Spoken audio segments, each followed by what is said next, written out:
Good evening, everybody. I encourage you to take a seat if you haven't done so already. Lots of nice seats here at the front.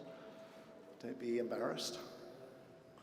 A very warm welcome to Rethink, especially if you haven't been to something like this before. Rethink is a session that we run about 3 times a year with our good friends from God First Church. And the aim is to investigate an issue of general interest or concern from a Christian point of view. And our topic this evening is the broken world, the whole question of suffering. I'm Richard Coombs, the rector of St Matthew's in the Minster, and Howard, who's the minister of God First Church, is going to be fielding the questions at the end. Now, we all know that our world is beautiful, but it is also deeply broken. And we see that brokenness in the headlines almost every day, don't we? Earthquakes, floods, wars, and sometimes very much closer to home in our own personal lives. And many people ask, quite understandably, if there's a God and if he's loving, how can he allow such suffering? And that is the big question that we're thinking about this evening. And to help us, I am so delighted that Sharon Dirckx, Dr. Sharon Dirckx, is with us here tonight. She's come to us from Oxford, where, amongst a number of other things, she works for the Oxford Centre for Christian Apologetics. I am right about that? You're friends with them. You're self-employed. Thank you for correcting me. Sharon is a speaker. She's an author. She's a scientist. We've got 3 of her books on the table over there, so if you're interested in what she says tonight, you can follow up by buying one of her books and reading them. And she also has an incredibly thoughtful and compassionate way of addressing this whole question of suffering. There will be an opportunity for you to ask her questions at the end, and we're going to do that via Slido. So, Joseph, could we have the Slido slide up? If you haven't come across Slido before, you do need a mobile phone, I'm afraid, to operate this system. But if you click on that QR code or go to the Slido website, app, I don't know, something like that, and type in that number, that will get you onto the Slido poll, and you can type in a question that you would like to ask Sharon, and what Slido does is it rates the question. So if you like a particular question, you can click it, and that will go up the poll, so that's more likely to be asked at the end. We'll put that slide up again a little bit later on so that you can have another chance to get onto it. So, please join me in giving a very warm welcome to Dr. Sharon Dirckx. Thank you. Thank you so much, Richard. Very much enjoyed speaking when you were a rector in Burford as well.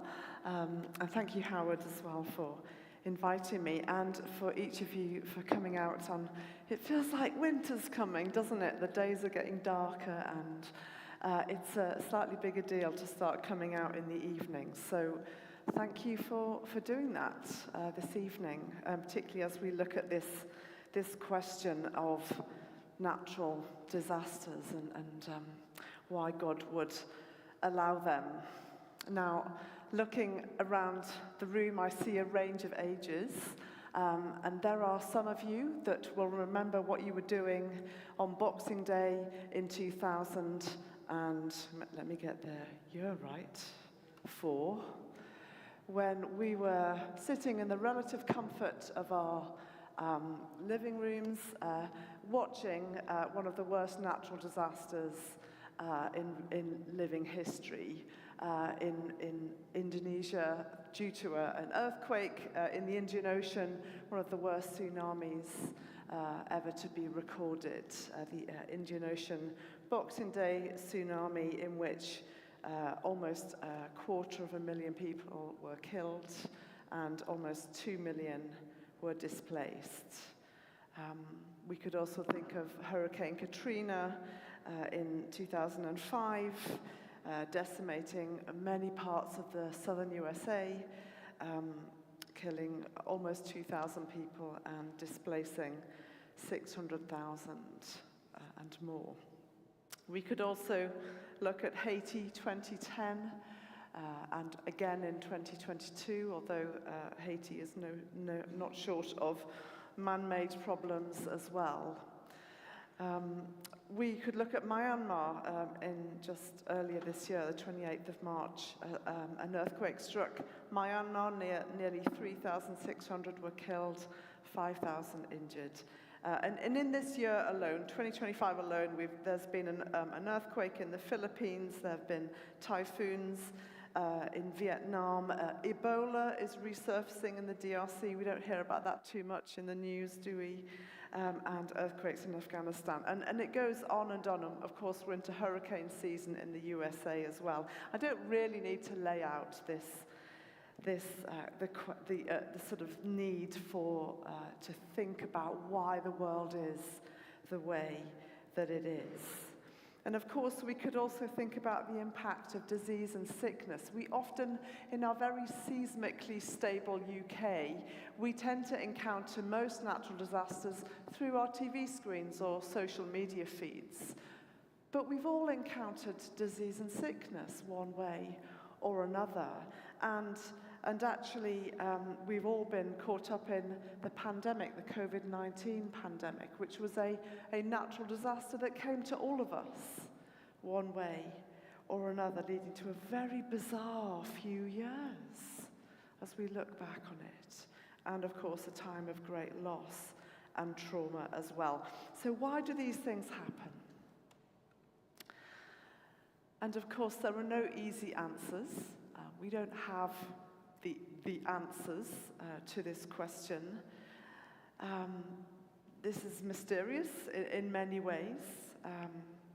Suffering is the hardest question of all, arguably, the biggest barrier to faith. If someone is going to walk away from God or refuse or just resist belief in Him, very often it will be due to an experience of suffering. And this is not an academic question, it's not simply intellectual.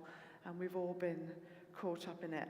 And part of a response that Christians give when they get asked about suffering is what's known as a free will defense. One of the things they say is, look, we don't understand everything, but humans have been given freedom. And sometimes they are kind to each other, other times they're cruel to each other. And that's partly why we see so much suffering in the world. And that helps us to some extent, but that doesn't help us with natural disasters. Whenever I've spoken on suffering, and that's been the main portion of what I say, my very first question back is, well, but what about natural disasters? They don't seem to be due to the freely made choices of anybody. We seem to just be caught up in these things. And so this kind of suffering requires a different kind of response. Philosophers, if you like, distinguish between moral evil and natural evil. I'm trying to advance. Where do I point it? That way? Ah, did I do that or did you do that? Okay, we'll figure it out, don't worry. So philosophers distinguish, in a way, between moral evil and natural evil. Moral evil is evil that leads to suffering because of how human beings behave. But natural evil is trying to address the question of why nature itself causes suffering. So earthquakes, tsunamis, hurricanes, pandemics, cancers, and so on. And that's what we're looking at this evening. So where should we start with this question? Well, it is worth asking, do you mind advancing it? Thank you. The question that if God does not exist, what kind of explanations are available to us? If there is no God, how might we go about making sense of why there are disasters and diseases? And thank you. I don't know if I did that or whether you did. Never mind. Hopefully this will. So the late Christopher Hitchens a best-selling author and atheist known as one of the 4 horsemen of new atheism, was interviewed in 2011 on CNN about his terminal cancer diagnosis. And he was asked whether, despite his atheism, he'd been tempted to ask the question, why me? And he responded with this. He said, you can't avoid the question, however stoic you are, you can only bat it away as a silly one. Millions of people die every day. Everyone's got to go sometime. And actually, that's a very courageous response, but it's a very bleak response, given that he died later that year, and yet it is entirely consistent with his atheism. Because if there is no God, then there are no disasters as such. There are biological and geophysical events in the world. But this is essentially just the way the world is. This is just how it rolls. Earthquakes, tsunamis, and hurricanes are simply the laws of nature doing what they do. Some people were in the wrong place at the wrong time. It's the luck of the draw. And equally, pandemics and genetic diseases are accidents of nature. By chance alone, it's going to go wrong sometimes. If you think about the billions of DNA base pairs in one human body and then the nearly 8 billion people on Earth, chance alone could say, look, occasionally that amazing mechanism is going to make mistakes. But there's nothing right or wrong about it. It's just the way the world is. And of course, many would look to scientific explanations as well, and this is not wrong either, saying that the world that we have is simply the flip side of living on a planet that can sustain life. You see, some of the mechanisms involved in natural disasters play a vital role in sustaining life. So, tectonic plate movement enables nutrients from the ocean beds to be recycled back to the surface. Volcanic eruptions release pressure and vital minerals into the biosphere.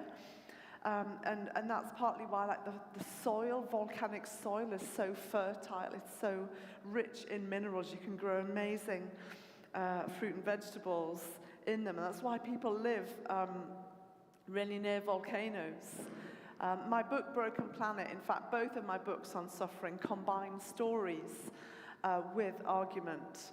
And in Broken Planet, there's a story about a community that live inside the crater of a live volcano. And no one has ever died in a volcanic eruption. I'll say more about that later, if you like.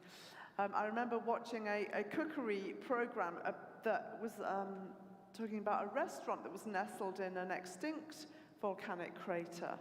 And again, the soil meant that they could grow these extraordinary vegetables for use in their restaurant. And so there's something very life-giving about some of the mechanisms involved in natural disasters, in some kinds of natural disasters. They also create great beauty. The mountain ranges that we climb up in the summer and ski down in the winter are the same, caused by the same mechanisms as the tectonic plate movement that cause earthquakes and tsunamis.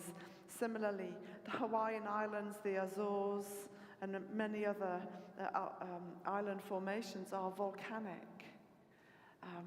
And so we see that this is not as straightforward as we might think. And even viruses are essential for life. There are 100 million viral types floating around in the air right now. Only 1% are harmful to people. They play a vital role in sustaining life, such that if we were to get rid of all viruses overnight, we'd all die.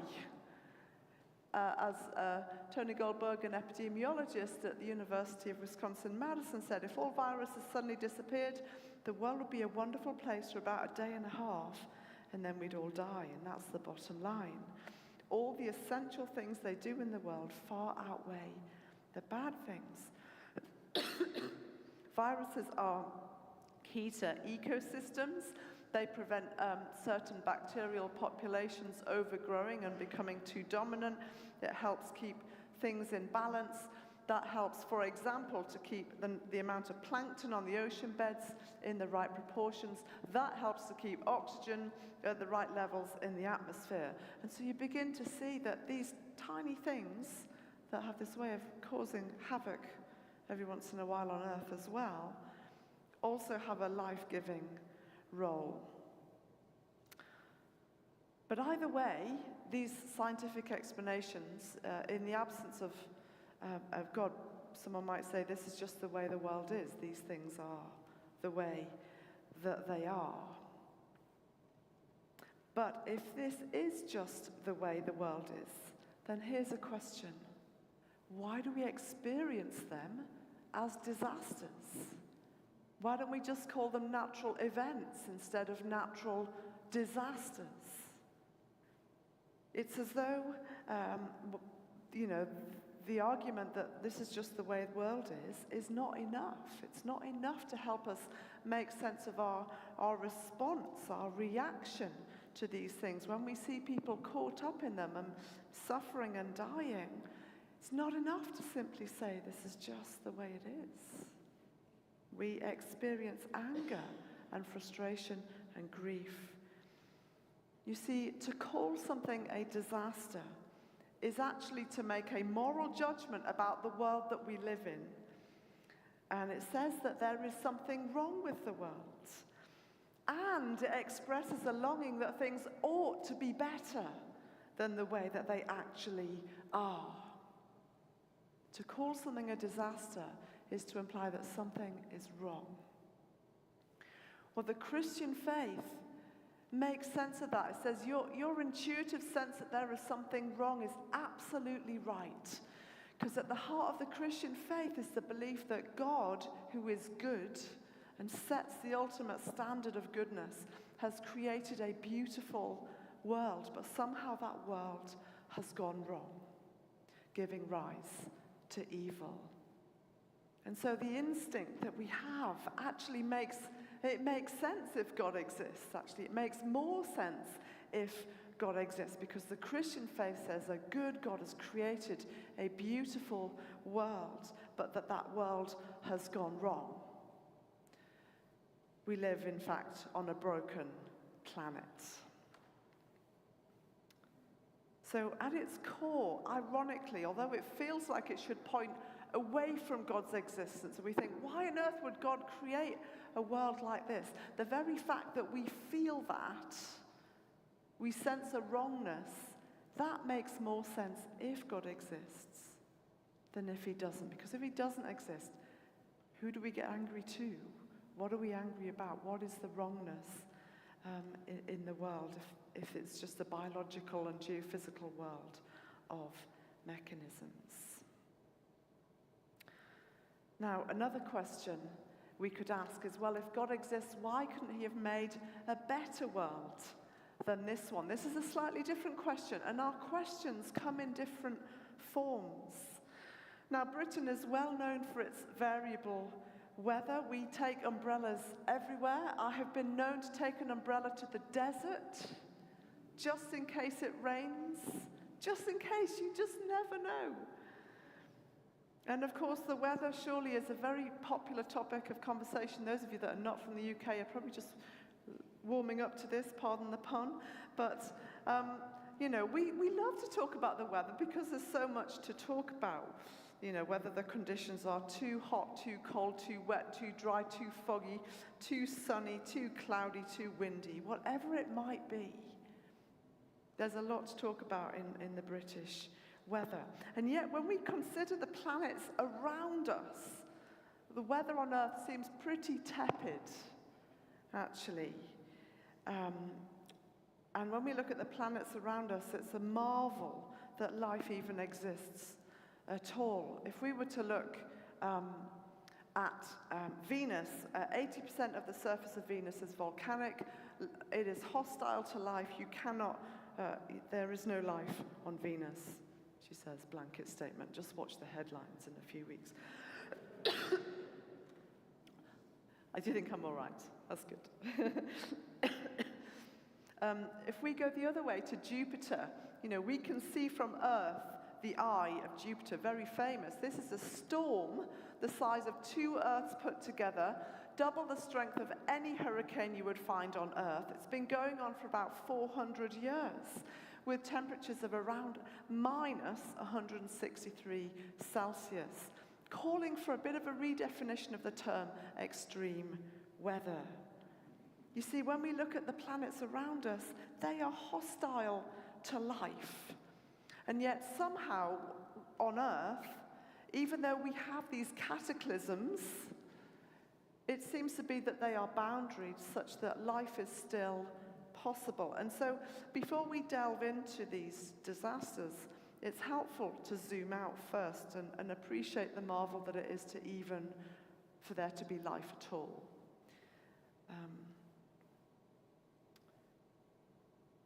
So I want to just highlight a couple of ways that I found it to be helpful to think about this.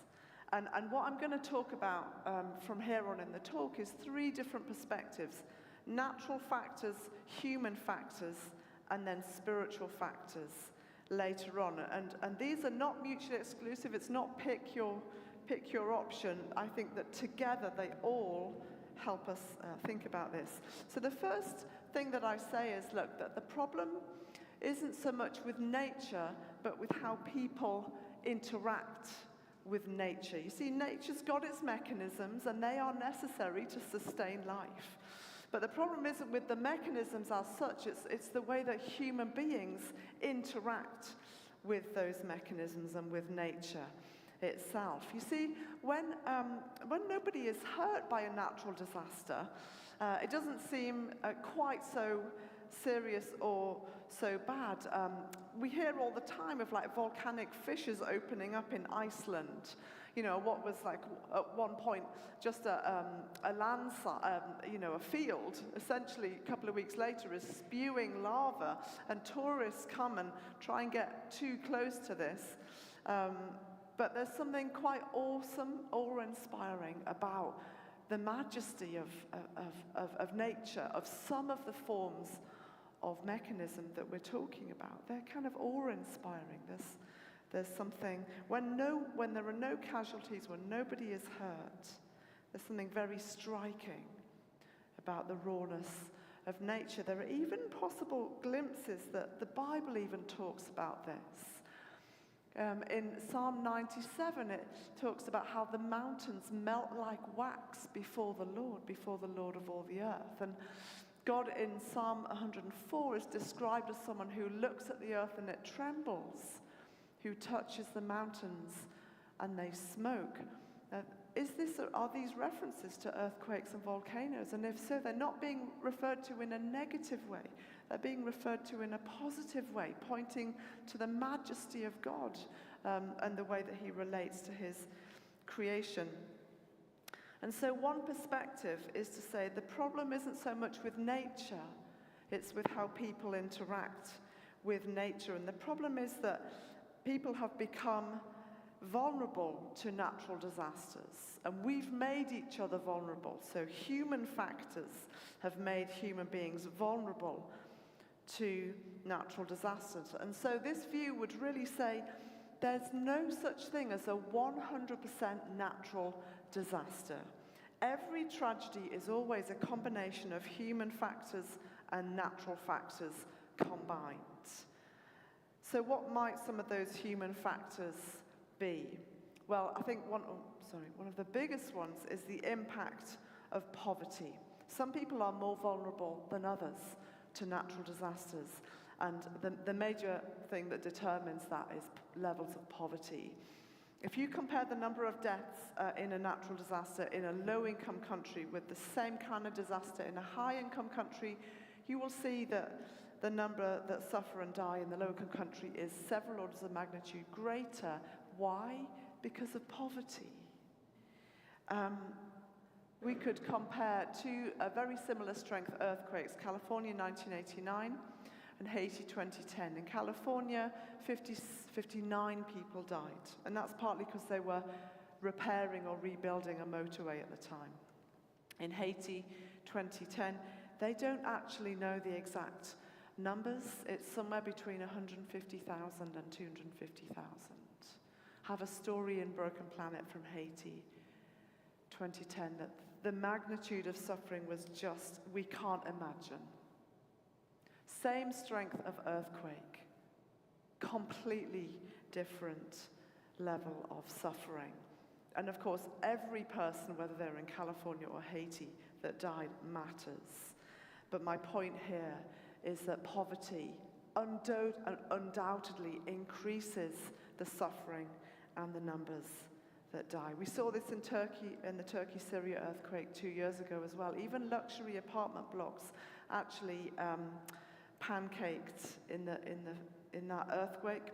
Why? Because they were not built within building regulations. And we saw this in Haiti 2010, luxury hotels pancaked as well. People that in Japan, the hotel would have swayed, they would have been able to get out, but not in these cases. And that is a human factor increasing the suffering in a natural disaster. We could also talk about climate change. I mean, where I speak about this impacts how this goes, but I think in this kind of context, we're probably fairly agreed that the scientific community is saying that, you know, global temperatures on Earth have notably increased and are close to an irreversible tipping point. And this has caused polar ice caps to melt, which has increased flooding and landslides, and that's the most devastating kind of natural disaster, flooding. Very unremarkable, but actually the most devastating over the long term. Those changes in temperature have also changed local weather patterns, which has increased the frequency and severity of hurricanes. That's why we're seeing a lot more in the US and in the Bay of Bengal.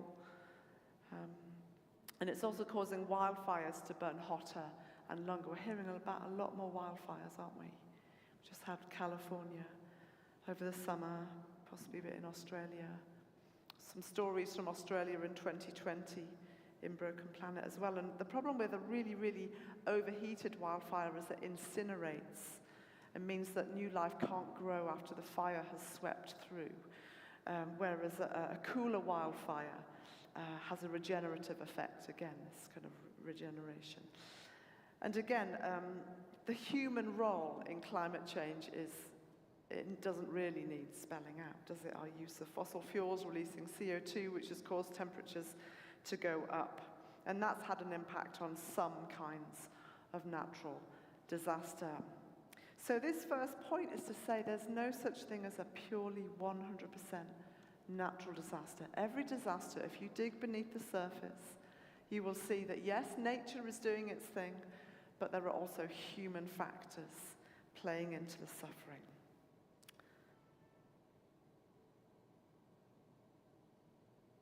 But another perspective, the other perspective that I want to bring in here is spiritual factors. And at this point, we simply say, that's all well and good and necessary to know about.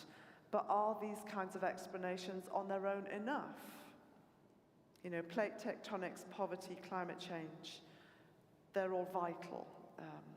But are they enough to make sense of every kind of natural disaster that we see on Earth? You see, it seems like there are some kinds of disaster that they have no human factor and they have no life-giving effect. They just seem to be destructive. Maybe we see this most clearly in the area of disease and sickness. Why are there childhood genetic diseases? It's very hard to find human factors. Why do our bodies succumb to disease? Why, even if we live a healthy lifestyle, have a healthy diet, why do some people still die young? Why do some still succumb to illness? And why are we all, some are further along than others, on a trajectory towards decay and death? What is it that's been woven into the way that the world is, such that this is the case? Couldn't God have made a different kind of world, that these things didn't happen at all? And it's at this point that I feel like when I'm talking to people and when I'm just thinking about it, a deeper level of explanation is also needed to sit alongside everything that's been said already. It seems like there's a brokenness that's woven into the very physical world itself, into our very biology, and of course into the human heart as well. So this view is saying that nature is also broken, and that this brokenness has a spiritual cause. Somehow spiritual brokenness has led to brokenness in nature and biology. And it isn't just that God exists. We get ourselves really tied up in knots if we try and answer the question of suffering and we only talk about God and we don't talk about evil and where that actually comes from and the impact that that actually has. You see, this view is actually saying, look, there are forces of evil that are somehow interwoven with the forces of nature. And it happened so far back that it just seems to us like that's always the way that it's been. All of our scientific records reflect that. But what if that brokenness was, that took place far before there were even any scientists or possibility of any records? This view is saying that there's an underlying cause that isn't immediately obvious, but that does account for the brokenness. And we see this being talked about in the New Testament, and the Apostle Paul, writing his letter to the church in Rome, describes the natural world as being in a state of frustration and transition. He says, for the creation was subjected to frustration, not by its own choice, but by the will of the one who subjected it, in hope that the creation itself would be liberated from its bondage to decay and brought into the freedom and glory of the children of God. We know that the whole creation has been groaning, as in the pains of childbirth, right up to the present time. These are words that indicate that the natural order is not at peace with itself. It is frustrated and writhing and groaning, similar to a woman in labor.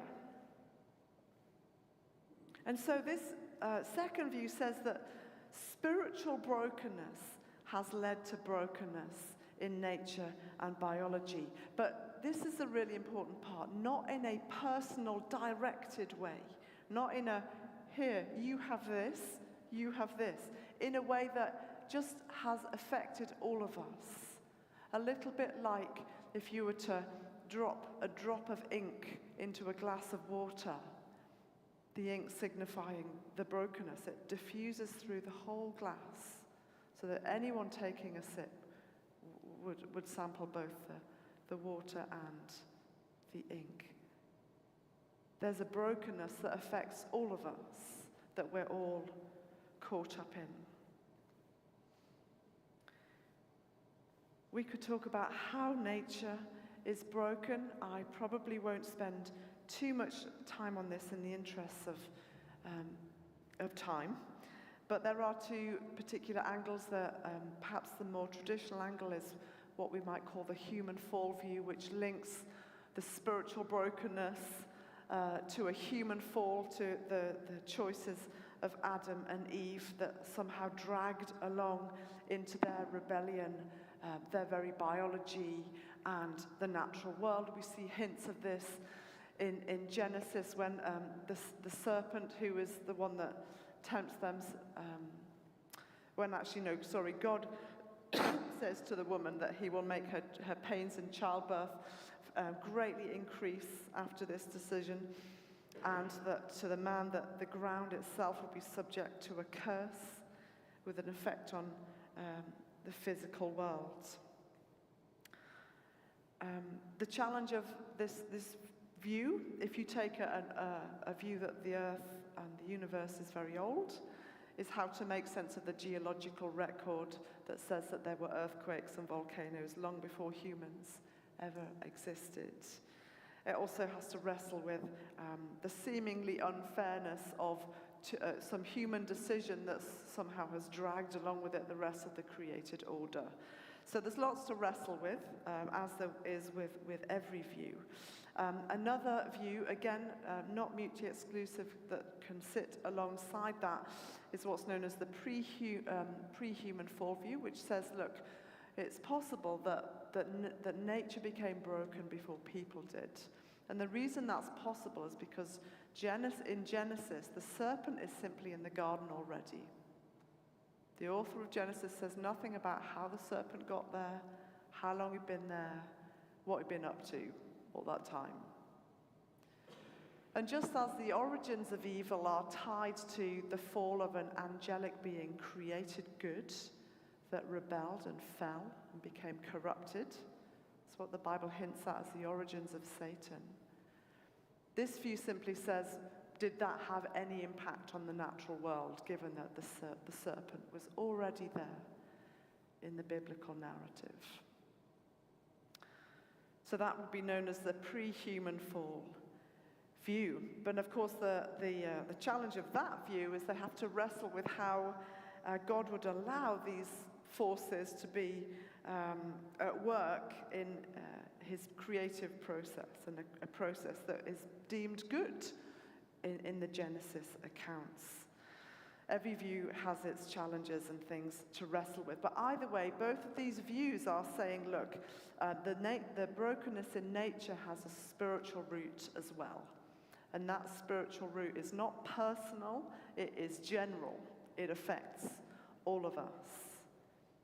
So there are natural factors, there are human factors, and there are spiritual factors. Now, towards the end of the talk, I want to just change gear a bit and ask a different kind of question. What kind of God would allow natural disasters and diseases? Because very often we wrestle with the character of God. If he exists, what is he like? Why has he allowed this kind of world?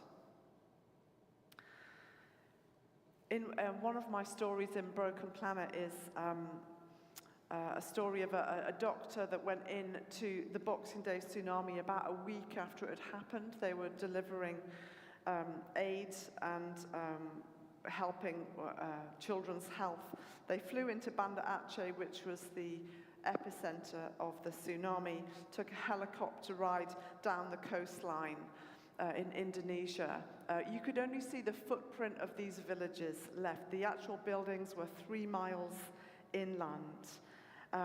One village that he was at had 270 residents, but after the tsunami there were only 70. Every single family had lost someone. He talked about a mother who had lost her husband and all of her children, and a boy who had lost his parents and all of his siblings. And she said to the boy in this clinic, "You're my son now, I'll take you in as my own." This extraordinary tragedy, and yet somehow beauty in the midst of it. But what they noticed was that everybody was in a state of grief and shock. Everybody needed somebody to talk to. Everybody needed to process, but nobody could process anyone else's trauma because they were also traumatized. What do you do in that circumstance? And this doctor had brought in a team of translators, and they were primarily supposed to be there to translate medically. But what they ended up doing was sitting and listening to these people that needed just somebody to be with them in their trauma. And it reminds me that this tells us something about the kind of God that Christians believe in. You see, Christians believe in a God who has not left us alone in our suffering. He didn't just send us instructions on how to cope with the things that life throws at us, disaster, disease, pandemic, whatever it is. He actually came down to be with us, not just calling out from a distance, but actually coming alongside. This is what the Christian faith speaks about, a God who has come to be with us, and a God who invites us to bring our suffering to him, who comes alongside, who actually has the weight to carry everything, despite all the other suffering going on around us. Secondly, what kind of God? A God who continues to intervene today. The very basis of humanitarian aid is the incarnation. Actually, it finds its roots in the Judeo-Christian faith that believes, yes, that God has come from heaven to earth, out of eternity, into human history, to come alongside us. And suffering is not punishment. And Jesus says, love your neighbor as yourself. So radical in the ancient world. That's what led to the first hospitals being established, these houses of hospitality set up by these mad Galileans that said, yeah, let's look after people who are poorly. If there was a pandemic in the ancient world, you head for the hills. If you can afford it, you get out of town. It was the Christians that stayed and gave hospitality to the poor, precisely on their belief of love your neighbor as yourself. You are not being punished. This is not divine punishment. And God has come to be with us. That is the basis of humanitarian aid. And God is intervening all the time through the hands and feet of people, whether they believe in him or not. They are modeling the intervention of God indirectly through medical professionals, bringing treatment, doctors, nurses, through counselors, social workers, scientists developing anesthetics, vaccinations, antibiotics, engineers developing tsunami detection devices so that we can anticipate these things better. And the list goes on. All of these people, all of those professions and more are the hands and feet of God, a God who intervenes and who continues to intervene in the world. And of course, what kind of God? Well, a God who knows also what it is to suffer. In coming alongside us, Jesus looked hurting people in the eye, did something about their suffering, and also went on to suffer like us and for us. I don't know about you, but we have so much access to brokenness today through social media, through news channels, and so on. We can get compassion fatigue. We can become overwhelmed by our own struggles. If only there was somebody capable of bearing all of it, of carrying all of it. If only there was someone that could bear it all on our behalf, so that the weight of evil, the weight of living in such a messed up world, could be lifted off of us. Well, the Christian faith says there is. There is one. There is one person who never contributed to the problem of evil on this earth, and for that reason is able to carry it on our behalf. Jesus, the pure, unblemished one who said, did, and thought no evil ever, has somehow taken the weight of evil into himself, like darts to a dartboard. He has absorbed it into himself, so that evil need not have the last word in our lives, in whatever form it has come. And it has come to everyone, one way or another. But somehow through his suffering and death, and there's so much mystery here, there's so much, like, how is this? How did this happen? But he says if we trust him, if we follow him, we are offered new life and hope and healing. Hundreds of years before Jesus walked the earth, Isaiah the prophet described him. And he described his death as well, and he described it as him as being pierced for our transgressions, crushed for our iniquities. The punishment that brought us peace was on him. And in this day of self-harm and all of the things that we do to ourselves, it says this: by his wounds we are healed. I wonder what your wounds are. Some of us have gone through life carrying many wounds. There's the offer of healing. If you haven't known that, that stands today. By his wounds, you can be healed. That is open to everyone and anyone. The extraordinary thing is that at the moment of Jesus' death and his resurrection 2 days later, both of these events were accompanied by earthquakes. Both of them. Now, what is the significance of this? We don't know. But at the very least, perhaps it's saying this was no ordinary person and this was no ordinary death. His death literally had an earth-shattering impact. And it opened up a new era where anyone and everyone can freely come to God and know forgiveness and healing and help in the disasters and diseases that you face. There's so much we don't understand. God doesn't always give us answers, but he offers us himself every time. And I have never known him to fail me. What about you? And finally, and very briefly, a God who isn't finished. If we were just to finish before this and try and make sense of the world without making the point that God is not done doing what he's doing in this universe, it would be incomplete. Because God is only part way through what he's doing. One of the chapters in Why, my first book on suffering, asks the question, how do you fix a broken story? You know, some of our stories are so broken, it feels like there's no way to fix them.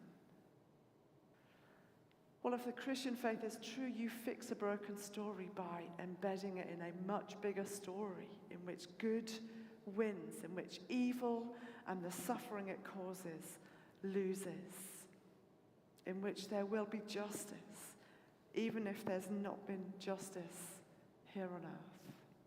And it says that God will do something very extraordinary. He will wipe every tear from our eyes. And there will be no more death or mourning or crying or pain, for the old order of things has passed away. Evil has been defeated on that first Easter, but it hasn't yet been removed. But one day it will be removed. And that will be the day when things will make a lot more sense than they do today. I think I'm going to finish there, and we're going to take a break, small break. Yeah, I'll do it. Thank you.